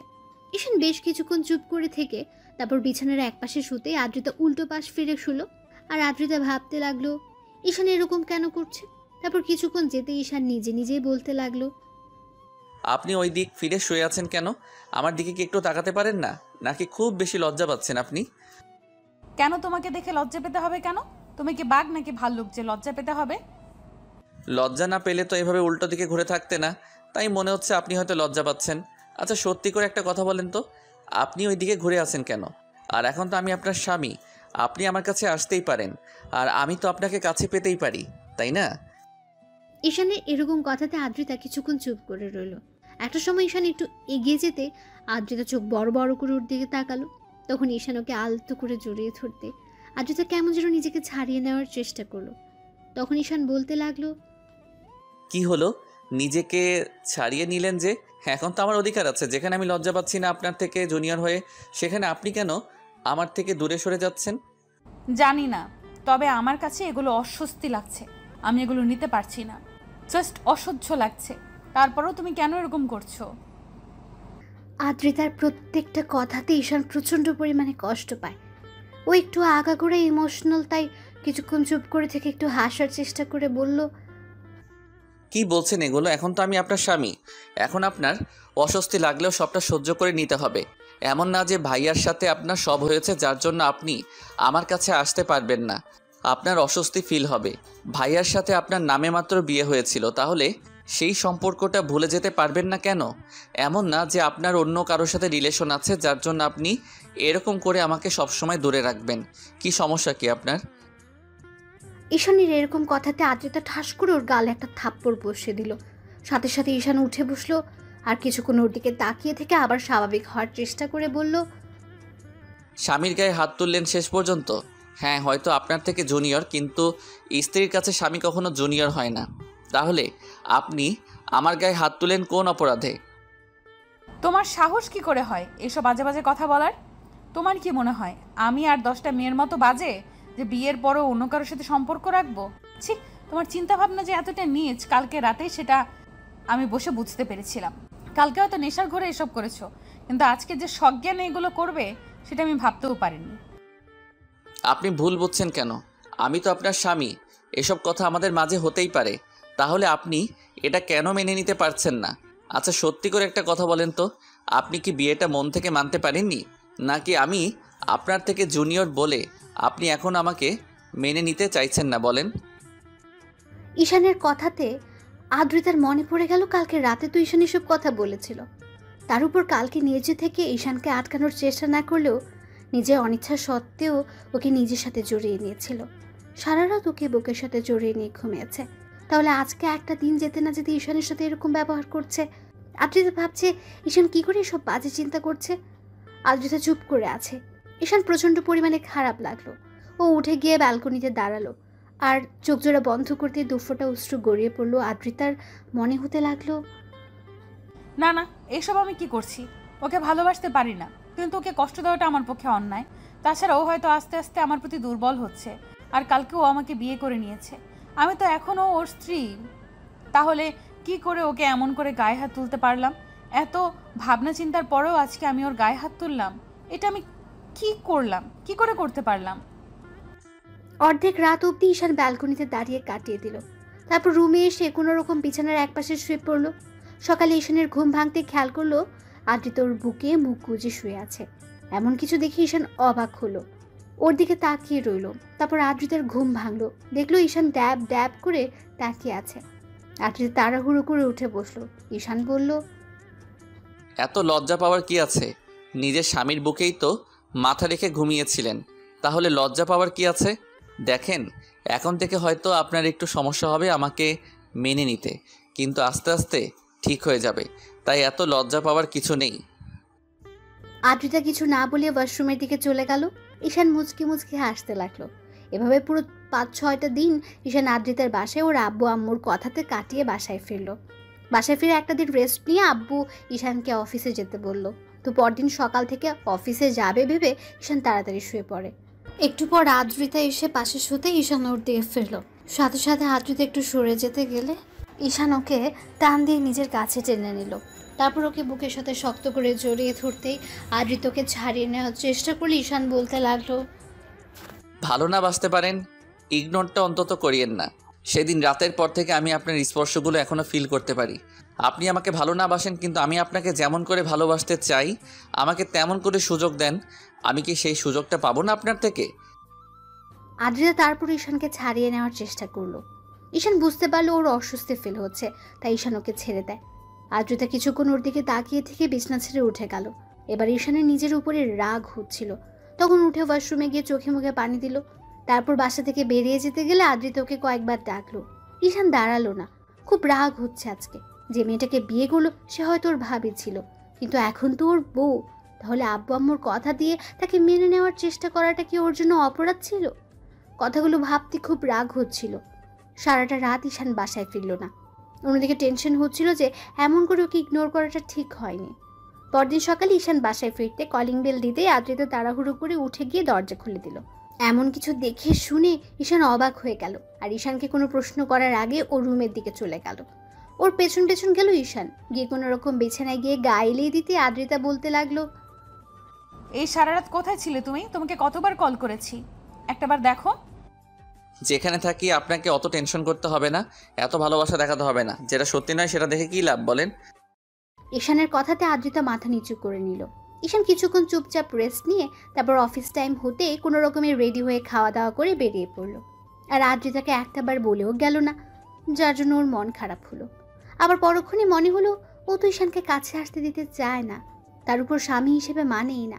সেদিন রাতে হয়তো জোর করে তার কাছে এসেছিল, কিন্তু সেদিনের পর থেকে আর ঈশানকে তেমন করে কাছে টেনে নিতে পারেনি সে। ওই রাতে ওদের মাঝে যাওয়া হয়েছিল, তারপর আর কখনো ঈশান ওকে জোর করেনি, কিংবা আদ্রিতার কাছেও আসেনি। ঈশান অফিসে গিয়ে কোনো কাজে মনোযোগ দিতে পারছিল না, বারবার আদ্রিতার করা অবহেলা কথাগুলো মনে হচ্ছিল। ঈশান চুপচাপ বসে রইল। তারপর দুপুর টাইম হতে অফিস ছেড়ে বেরিয়ে গেল। কিছুক্ষণ একটা নদীর পাড়ে বসে একা একা কথাগুলো ভাবলো। মাঝে ঈশানের বন্ধু রাজ ওকে কল করলো, তখন রিসিভ করে বলতে লাগলো, নদীর পাড়ে আসি, চলে আয়, আর প্রশ্ন করিস না। ঈশান কলটা কেটে দিল। তো 15 মিনিট পরে রাজ আসলো। ঈশান অন্যমনস্ক হয়ে বসে আছে, গায়ে অফিসের ড্রেস। রাজ গিয়ে ঈশানের পাশে বসলো। ঈশান একটাবার ওর দিকে তাকালো, তখন রাজ বলতে আরম্ভ করলো, বুঝতে পারছি কোনো এক কারণে মন খারাপ, তো বল মন খারাপের কারণটা কি ভাবি? ঈশান হ্যাঁ সূচক উত্তর দিল। তখন রাজ চুপ করে থেকে আবার জিজ্ঞেস করলো, চুপ করে থাকিস না, যেটা হয়েছে সেটা আমাকে বল। আমি জানি ভাবি হয়তো তোকে মেনে নিতে সময় নেবে, একটু ইগনোরও করবে। তার জন্য মন খারাপ করে থাকলে হয়? তোকে একটু বেশি বেশি ভালোবাসা দেখাতে হবে। তুইও যদি মন খারাপ করে থাকিস কিংবা রাগ করে ভাবির থেকে দূরে সরে যাস, তাহলে দেখবি কখনোই তোরা এক হতে পারবি না। ঈশান বিয়ের রাতের ঘটনাগুলো রাজকে খুলে বলল। তারপর থেকে ওকে ইগনোর করছে, সবটাই বলল। আগে তো যেটুকু দেবর হিসেবে কথা বলতো, এখন তো তার অর্ধেকটুকুও বলে না। কথাগুলো ভাবতেই ঈশানের খারাপ লাগছে। এবার রাজ বলতে লাগলো, এই সামান্য বিষয় নিয়ে মন খারাপ থাকলে হবে? তোকে ভাবির কাছে যেতে হবে, জোর করে হলেও ভালোবাসাটা বোঝাতে হবে। হয়তো তোর বড় ভাইয়ের বউ ছিল, ওই জন্য এখনো তোকে মেনে নিতে সময় লাগবে, কিন্তু সেদিন রাতে তো তোকে বাধা দিতে পারিনি। তুই তো বুঝতে পেরেছিস তোদের মাঝে কিছু একটা হয়েছে, তাহলে সমস্যা কোথায়? তুই আরও চেষ্টা কর, ওনাকে বারবার কাছে টেনে নে। তারপর তোর স্পর্শগুলো যখন ওনার কাছে অনেক বেশি ভালো লাগবে, তখন তোকে দূরে সরাতে পারবে না। হয়তো লজ্জার কারণে তোকে কাছে টেনে নিতে পারছে না, কিন্তু তুই যখন ওনার কাছে যাবি তখন তোকে দূরে সরিয়ে দিতে পারবে না। রাজের সাথে ঈশান অনেকক্ষণ যাবত আড্ডা দিল। তারপর বিকেল হতে বাসায় চলে গেল। বাসায় ফিরে ফ্রেশ হয়ে রুমে আসলো। ব্যালকনিতে আদ্রিতা দাঁড়িয়ে আছে। ওকে দেখে ঈশানের মাথায় একটু শয়তানি বুদ্ধি চাপলো। আর রাজের কথায় মনে হতে লাগলো, উনি যতই আমাকে ইগনোর করুক তাতে কি, একটা সময় তো দেবর ছিলাম, ওই জন্য হয়তো রাজের কথাটাই ঠিক যে আমাকে কাছে টেনে নিতে চাইছে না, কিন্তু কতদিন দূরে সরিয়ে রাখতে পারে সেটাও আমি দেখে নিব। ঈশান মুচকি মুচকি হাসছে আর কথাগুলো ভাবছে। এর মাঝে খেয়াল করলো বাতাসের শাড়িটা আদ্রিতার প্যাটের উপর থেকে সরে যাচ্ছে, যার জন্য ওর উন্মুক্ত কোমরটা বেশ ভালোভাবে দেখা যাচ্ছে। ঈশান নিজেকে আটকে রাখতে পারলো না, আদ্রিতার কাছে গিয়ে দাঁড়ালো। তারপর পেছন থেকে ঝাপটে জড়িয়ে ধরে ওর প্যাটের উপর 2 হাত রেখে তারপর চুলে মুখ গুজে দিল। আদ্রিতার সাথে সাথে চমকে উঠল। তারপর ঈশানকে ছাড়িয়ে নিয়ে ওর দিকে একবার তাকাতে ঈশান হুটহাট করে ওর কপালে একটা চুমু দিয়ে দিল।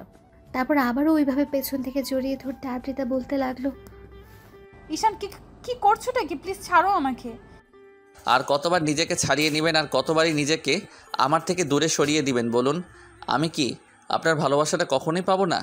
আপনি আমাকে ভালো না বাসেন, আমি তো বাসি। আমাকে নিজের মতো করে বাঁচতে দেন। স্বামী কষ্ট পেলে সেই কষ্টটার জন্য স্ত্রীকে উপরওয়ালার কাছে কিন্তু জবাবদিহিতা করতে হবে, সেটা জানেন তো? তাই আমাকে দূরে সরানোর চেষ্টা করবেন না, তাতে আমি কষ্ট পাবো। ঈশান বোঝান। আমি জানি আপনি আমাকে স্বামী হিসেবে মানেন না, আমাকে বিয়েটা করতে চাইছিলেন না। আমি তো আপনাকে এখন ভালোবেসে ফেলেছি। বিয়ের প্রথম দিন রাতে আমি ওরকম উল্টাপাল্টা জিনিস খেয়ে এসে আপনাকে যেমন করে স্পর্শ করছি, সেই কথাগুলো তো আমি ভুলে যেতে পারছি না। আমার ওরকম স্পর্শটা আবারও চাই। তাহলে কেন আমাকে দূরে সরিয়ে দেন? আদ্রিতা কিছু বলতে কেউ পারল না। আর ঈশান ওর মনের অব্যক্ত অনুভূতিগুলো আদ্রিতাকে জড়িয়ে ধরে রেখে প্রকাশ করলো। আদ্রিতা বেশ অস্বস্তি লাগছিল।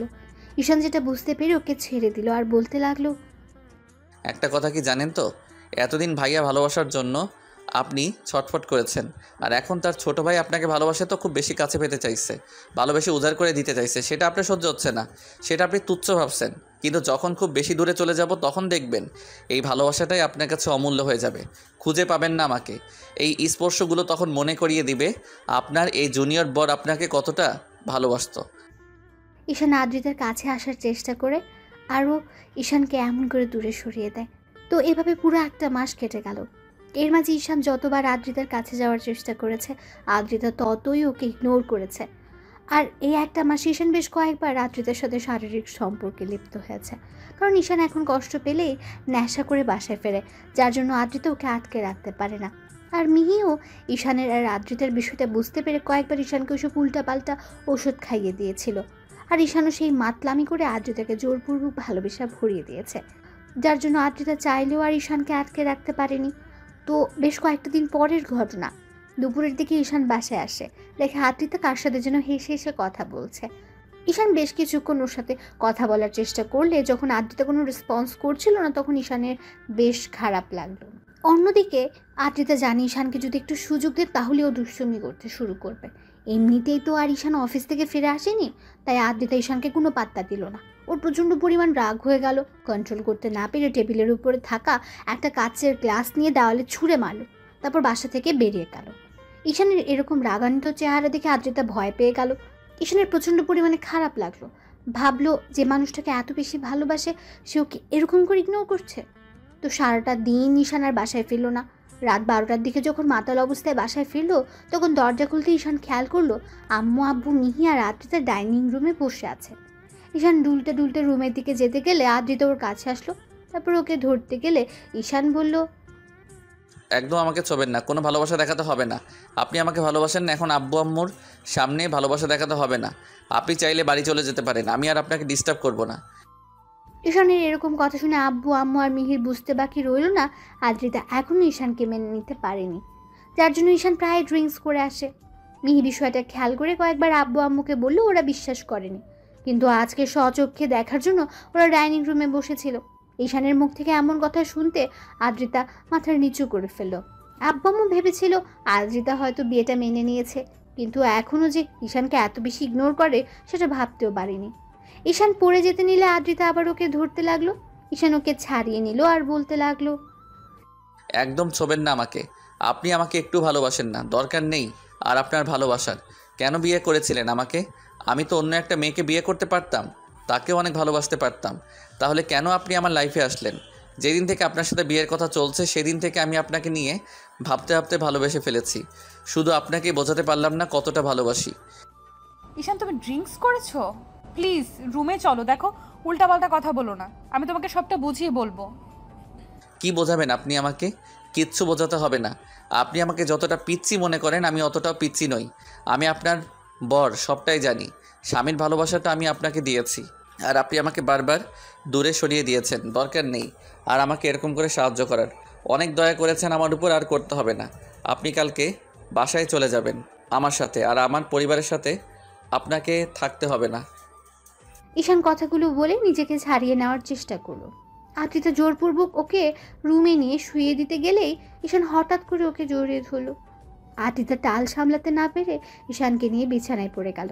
ঈশান উপরে আর আদ্রিতা নিচে। দুজনে বিছানায় পড়তে আদ্রিতার ঠোঁটের সাথে ঈশানের ঠোঁট জোড়া লেগে গেল। ঈশান আদ্রিতার মিষ্টি ঠোঁটের ছোঁয়া পেতে রেসপন্স দিতে আরম্ভ করলো। আদ্রিতা নিজেকে ছাড়িয়ে নেওয়ার চেষ্টা করলে ঈশান ওকে নিজের সাথে আরও শক্ত করে চেপে ধরে কেস করতে আরম্ভ করলো। তারপর আস্তে আস্তে পুরো আদর করে ভরিয়ে দিতে লাগলো। আর বাকি রাতটা জুড়ে আদ্রিতার অনিচ্ছা সত্ত্বেও ঈশান ওকে ভালোবাসা আর আদরে আদরে ভরিয়ে দিল। তো পরদিন সকালে উঠে ঈশান ফ্রেশ হয়ে নেয়, তারপর নেশা কাটলে রাতের কথা মনে পড়তে নিজের ভেতর খারাপ লাগা কাজ করে। যে মেয়েটা ওকে ভালোবাসতে পারবে না তার সাথেও জোর করে এসব করে ফেলে বারবার। ঈশানের ইচ্ছে হয় না আদ্রিতার ইচ্ছের বিরুদ্ধে এসব করতে, কিন্তু আবার কখনো খুব বেশি রাগ হলে আদ্রিতাকে জোর করে কাছে টেনে নেয়, কারণ ঈশানের বন্ধুরা ওকে তেমনটাই বলেছে, যার জন্য ঈশান আর থাকতে পারে না। তার উপর যখন থেকে ও ঈশানকে স্পর্শ করছে তখন থেকে ঈশান ওকে কাছে পাওয়ার জন্য পাগল হয়ে উঠছে। তো আদ্রিতা মুখ ভার করে রুমে বসে আছে, তখন ঈশান এসে ওর পাশে বসলো। তখন আদ্রিতা একবার ওর দিকে তাকালে ঈশান বলতে লাগলো, কালকে রাতের জন্য সরি। আর শুধু কালকে রাত নয়, আপনার লাইফটাকে এভাবে নষ্ট করে দেওয়ার জন্য আমি সরি। হয়তো সরি বলাটা এসবের জন্য অনেক কম। আসলে আমি বুঝতে পারিনি আপনি এতগুলো দিনেও আমাকে মেনে নিতে পারবেন না, হয়তো আর কখনো মানতে পারবেন না। আচ্ছা, আপনি একটা কাজ করতে পারেন, বাসায় চলে যেতে পারেন। এখানে থাকলে তো আমি আপনাকে প্রতিনিয়ত টর্চার করব। এখন সজ্ঞানেই বলছি, আপনি বাসায় চলে যান। আর আমি কখন আপনার সাথে কি করে ফেলি তার ঠিক নেই। আর যেটা হয়েছে তার জন্য আমি আপনার কাছে মাফ চাইছি। প্লিজ আপনি এগুলো মনে রাখবেন না। ঈশান কথাগুলো বলে বাসা থেকে বেরিয়ে গেল। আব্বু আম্মু মিহি নিচে বসেছিল। ঈশানকে বেরিয়ে যেতে দেখে মিহি বারবার ওকে ডাকলো, তারপরও ঈশান শুনলো না। তো পুরোটা দিন ঈশান বাইরে কাটিয়ে বাসায় আসলো। তারপর আসতে দেখলো আদ্রিতা বাসাতে নেই, যার জন্য ঈশান একবার আব্বু আম্মুকে জিজ্ঞেস করতে গিয়েও জিজ্ঞেস করলো না। তারপর খাবার খেয়ে টেবিলে গিয়ে বসতে আম্মু কিছুক্ষণ ওর মুখের দিকে তাকিয়ে রইল। আজকে ঈশান সন্ধ্যার দিকেই বাসায় ফিরে এসেছে।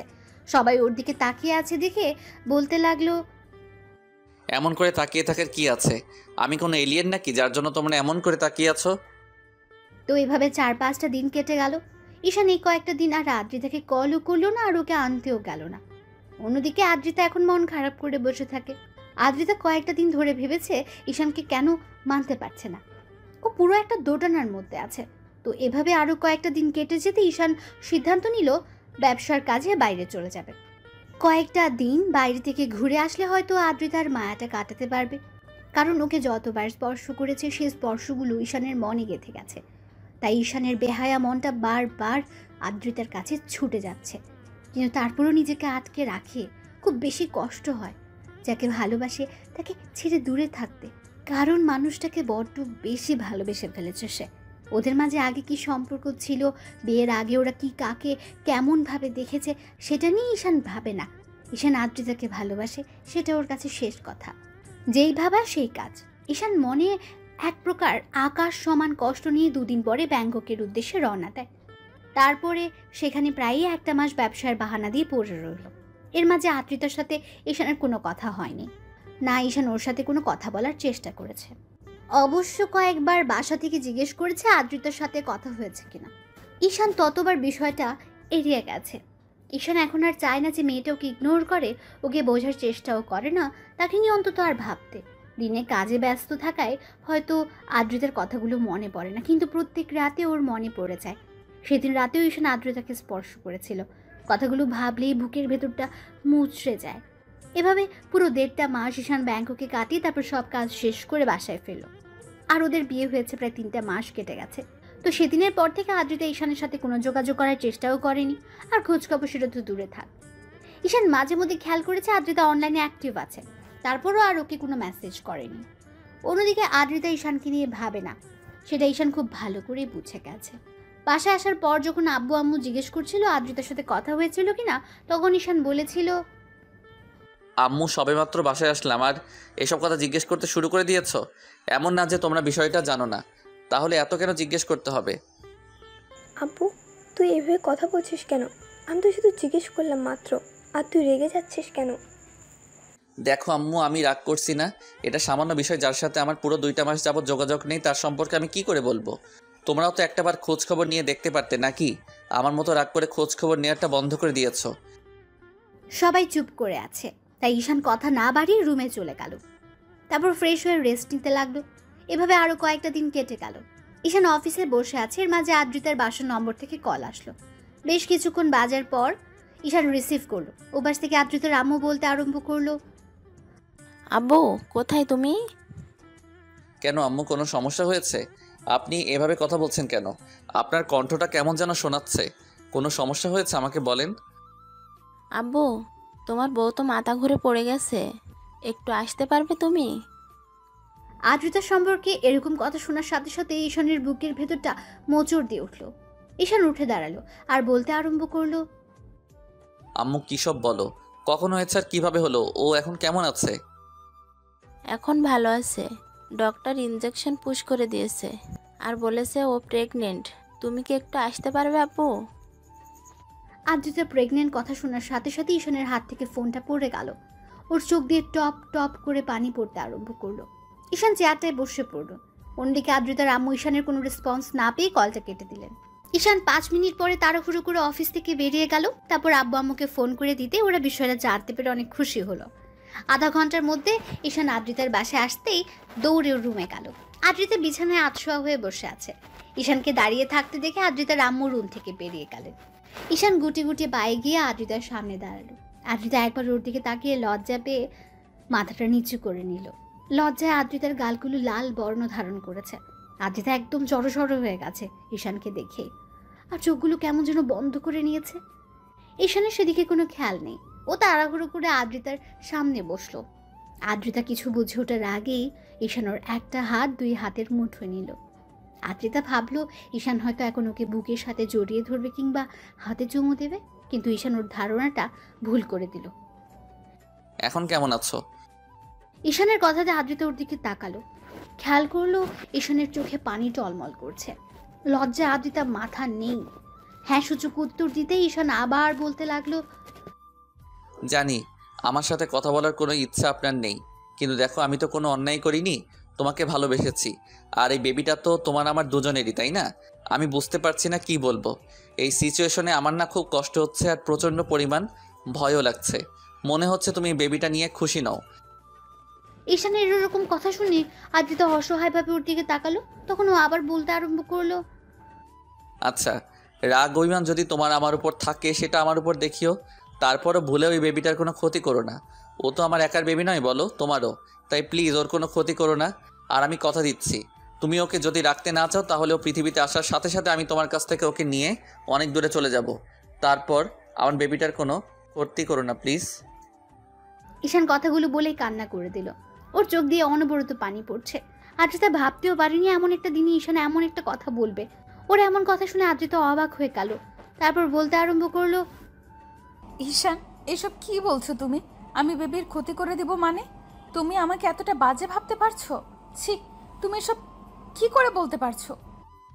আপনি তো আমাকে স্বামী হিসেবে মানেন না, এই বিয়েটাকেই মানেন না। আজকে 3টা মাস হয়ে যাচ্ছে, আপনি একটাবার নিজে থেকে আমার খোঁজ খবর নেননি। 2টা মাস হয়ে গেল আমাদের মাঝে কোনো যোগাযোগ নেই। আমি জানি আপনি আমাকে স্বামী হিসেবে মানতে পারেননি, ওই জন্য আমার থেকে দূরে সরে থাকার চেষ্টা করছেন। আমি একবার বলতে আপনি বাসায় চলে আসছেন, কিন্তু দেখেন 1টা মাস তো আমার সাথে ছিলেন। আর এই বেবিটা যে আমার, আমি এটা খুব ভালো করে জানি। তাছাড়া আপনি যে ওকে মন থেকে মানতে পারবেন না সেটা আমার জানতে আর বাকি নেই। তাই প্লিজ অন্তত ওর কোনো ক্ষতি করিয়েন না। ছি ঈশান, তুমি এসব কি বলতে চাইছো? তোমাকে আমি মেনে নিতে পারিনি কিংবা বিয়েটা মন থেকে মানতে পারিনি, তার জন্য আমাদের বেবিটাকে আমি নষ্ট করে দেব? ওকে আমি কষ্ট দেব? তুমি এতটা বাজে আমাকে ভাবতে পারলে? না মানে আসলে আমি ভেবেছিলাম আপনি এই বেবিটা। ঈশান কথাটা শেষ করার আগে আদ্রিতা ওর মুখটা হাত দিয়ে আটকে দিল আর কান্না করে দিয়ে বলতে লাগলো, প্লিজ ঈশান, আর এরকম বাজে কথা বলো না। এইসব বললে আমার খারাপ লাগছে। তুমি এতটা বাজে আমাকে ভাবতে পারছো? ছি, আমার ভাবতেই অবাক লাগছে। তুমি আমার স্বামী হয়েও আমাকে এইরকম একটা কথা বলতে পারছো? আমি তো তোমার অপেক্ষাতে ছিলাম, ভেবেছিলাম তুমি এসে আমাকে এখান থেকে নিয়ে যাবে। আমি যোগাযোগ করতে পারছিলাম না, রাগ করে ফোনটা ভেঙে দিয়েছিলাম, কারণ তুমি আমাকে এত ভালোবাসার পরেও তোমার ভালোবাসাটা আমি বারবার দূরে সরিয়ে দিয়েছিলাম। আমি 1 মাস যাবৎ শুধু তোমাকে নিয়েই ভেবেছি। ভাবতে ভাবতে তোমার প্রতি আমার ভালোবাসার সৃষ্টি হয়েছে। তারপর যখন তোমার ভালোবাসাটা বুঝতে পারলাম, তখন বাসায় বারবার কল করেছিলাম, কিন্তু তোমার কথা ভয়ে ওদেরকে বলতে পারিনি যে ওরা হয়তো আমার উপর রাগ করবে। এমনিতেই সবটা জানার পর ওরা আমার সাথে কথা বলতো না। একটা বার কেউ আমাকে নিতে আসেনি। হ্যাঁ, এইটা আমার দোষ। তাই বলে এরকম না যে আমি তোমাকে মানতে পারিনি বলে আমার বেবিটাকেও মানতে পারবো না। আমি স্বামীর ভালোবাসা ছাড়া কতটা কষ্টের 1টা মাস পার করেছি। যখন তুমি আমাকে স্পর্শ দিয়েছো, হয়তো মন থেকে মানতে পারিনি, কিন্তু শেষ 1টা মাস আমি বুঝতে পেরেছি তোমার ভালোবাসাটা আমার লাইফে কতটা প্রয়োজন। তার মানে আপনি। ঈশান কথাটা বলে শেষ করতে পারলো না, তার আগে আদ্রিতা ঈশানকে ঝাপটে জড়িয়ে ধরে কান্না করে দিল আর বলতে লাগলো, হ্যাঁ, আমি আমার সেই জুনিয়র মাতাল দেবর বরটাকেই ভালোবেসে ফেলেছি। আর এত ভালোবাসি যার জন্য তার অস্তিত্বটা আমার মাঝে একটু একটু করে বেড়ে উঠছে। আমি কি করে তাকে কষ্ট দিব বলো? তুমি প্লিজ আর কখনো এসব কথা বলো না জান। এর মাঝে আব্বু আম্মু দরজায় এসে দাঁড়ালো। ঈশান একবার দরজার দিকে তাকিয়ে থাকে, বুকের সাথে খুব শক্ত করে জড়িয়ে নিল। ভাবলো এখন রাগ অভিমান করে থেকেই বা কী লাভ? তাছাড়া যখন বুঝতে পেরেছে তাহলে ওকে কষ্ট দিয়ে বা কী লাভ? তার উপর যদি এখন এসব কিছু বলে তাহলে আব্বু আম্মু এ নিয়ে কথা বাড়াবে। তাই ঈশান ওকে জড়িয়ে ধরে বলতে লাগলো, সরি পাগলি বউ, ভুল করেছি তোমাকে কষ্ট দিয়ে, এসব আর কখনো বলবো না। ভয় পেয়ে গেছিলাম, ভেবেছিলাম তুমি সবসময় আমার সাথে যেভাবে মিসবিহেভ করবে, আমাকে দূরে সরিয়ে দিবে, কিন্তু ভাবতে পারিনি যে আমার দূরে সরে যাওয়াতে তুমি আমাকে এত বেশি ভালোবাসতে পারবে আর ফিরে এসে আমি আমার অস্তিত্বটা তোমার মাঝে খুঁজে পাবো। ঈশান কথাটা বলে শেষ করতে পারলো না। তার আগে আদ্রিতা ওকে ছেড়ে ওর মুখের 2 পাশে হাত রেখে ও সারা মুখে কিস করতে লাগলো। আব্বু আম্মু ওদের দিকে তাকিয়ে ওদের দেখে মুচকি মুচকি হাসছে। তখন ঈশান বলতে আরম্ভ করলো, এই পাগলি কি হচ্ছে এগুলো? দেখো আব্বু আম্মু বোন, তোমার আব্বু আম্মু পর্যন্ত তাকিয়ে আছে, ছাড়ো এখন। ঈশানের এরকম কথা শুনে আদ্রিতা দরজার দিকে তাকিয়ে পুরো লজ্জায় লাল হয়ে গেল। তারপর ঈশানের বুকে মুখ গুজে দিয়ে ওকে ঝাপটে জড়িয়ে ধরলো। ঈশান একটু ইশারা করতে মিহি বলতে লাগলো, আব্বু আম্মু আঙ্কেল আন্টি এখন চলো আমরা এখান থেকে যাই, এখানে থাকাটা ভালো হবে না, ওদের একটু একা থাকতে দেই। তো 5 বছর পরের ঘটনা। ঈশান ব্যালকনিতে দাঁড়িয়ে আছে, এর মাঝে কেউ একজন এসে ওর একটা হাত ধরে বলতে লাগলো, বাবাই বাবাই মামুনি কি রুমে আছে? কারো আধো আধো কণ্ঠে কথা শুনে ঈশান খেয়াল করলো তন্নি গুটি গুটি বাই ওর দিকে এগিয়ে আসছে। ঈশান পিছিটা সামনে হাঁটু কেড়ে বসে ওর গালটা টেনে দিয়ে কপালে একটা চুমু দিয়ে বলতে লাগলো, কেন মামুনি, কি হয়েছে? তুমি তোমার মামুনিকে খুঁজছো কেন? না মানে আমি না একটা কথা শুনেছি জানো তো বাবাই। কি কথা আমার পিচ্চি পরিটা? আমি বলবো কিন্তু তুমি মামুনিকে বলবে না কেমন? না হলে মামুনি আমাকে বোকা দেবে। আচ্ছা বলো, বলবো না, তুমি আমাকে বলো। বাবাই আমি শুনেছি আম্মু নাকি তোমার থেকে সিনিয়র। ঈশান তন্নির কথাতে একটা মুচকি হাসি দিয়ে ওর গালে একটা পাপ্পি দিয়ে ওর গলাটা জড়িয়ে ধরতে ঈশান ওকে আলতো করে জড়িয়ে ধরে বলতে লাগলো, হ্যাঁ মামুনি, সেটা ঠিক আছে, কিন্তু তোমাকে এসব কথা কে বললো? মামুনি যেদিন বলেছিল আর তোমাকে বলতেও বারণ করেছিল, ওই জন্য আমি বারণ করলাম যেন মামুনিকে তুমি না বলো। বাবা মেয়ে মিলে এখানে লুকিয়ে কথা বলা হচ্ছে শুনি? কি কথা বলা হচ্ছে শুনি? আমাকে রেখে কী সব বলা হচ্ছে? বাবা চুপ করো, মামুনি এসে গেছে, কখনো কিন্তু এসব বলবে না, আর যদি বলো তাহলে বলবো আমি এগুলো বলিনি, কেমন? তন্নি আব্বুকে ছেড়ে দিয়ে দৌড়ে চলে গেল আর আদ্রিতা ওর দিকে তাকিয়ে রইল। এবার ঈশান উঠে এসে ওর সামনে দাঁড়াতে আদ্রিতা ঈশানের চোখে চোখ রাখলো। ও আদ্রিতার দিকে ড্যাব ড্যাব করে তাকিয়ে আছে দেখে বলল, এই এমন করে তাকিয়ে কি দেখো শুনি? কথা শেষ করতে পারলো না। ঈশান ওর কোমর জড়িয়ে ধরে নিজের সাথে মিশে নিল। তখন আদ্রিতা একটা রাগী মুড নিয়ে বলল, এই তোমার মতলব কি? এই ভর দুপুরে কি শুরু করলে আবার? এমন করে তাকিয়ে আছো কেন তুমি? আমার বউটাকে দেখছি, তাতে তোমার কি? আর এমন করে তোমাকে কেন কাছে টেনে নিচ্ছি বুঝতে পারছো না? এখন আমার আদর আদর পাচ্ছে। আর তন্নি সেদিন বলছিল ওর পুচকে একটা ভাই আসবে কবে, সেজন্য ভাবছিলাম যে খুব শীঘ্রই ওর ভাইটাকে আনার ব্যবস্থা করব। আদ্রিতা রাগ করবে কি ঈশানের এরকম কথাতে লজ্জায় পুরো লাল হয়ে গেল। তারপর হঠাৎ ওর বুকে মুখ লুকিয়ে বলতে লাগলো, তুমি না ফাজিল একটা, খালি এসব বলে লজ্জা দাও।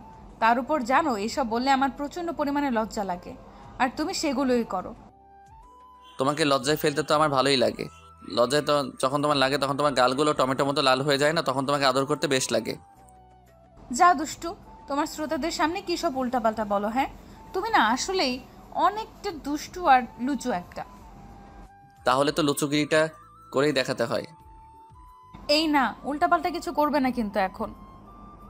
কে শুনে কার কথা? ঈশান হুটহাট করে আদ্রিতাকে ছাড়িয়ে নিয়ে হ্যাঁচকা টান দিয়ে কোলে উঠিয়ে নিল। আদ্রিতা ওর গলাটা জড়িয়ে ধরতে ঈশান ওর দিকে ঠোরজোড়া এগোলো। আদ্রিতা ওর শার্টের কলার আঁকড়ে ধরে ও ঠোঁটের সাথে ঠোরজোড়া মিলিয়ে দিল। এই যে আপনারা কি দেখছেন, গল্পের প্রথমেই অনেক রোম্যান্টিক সিন দেখে নিয়েছেন, এখন আর দেখতে হবে না। আশা করি পরবর্তী গল্পে দেখা হচ্ছে। ততদিন পর্যন্ত সুস্থ থাকবেন, ভালো থাকবেন আর আপনজনের সাথে থাকবেন। ভালোবাসাটা কি আগলে রাখবেন। ধন্যবাদ। আল্লাহ হাফেজ।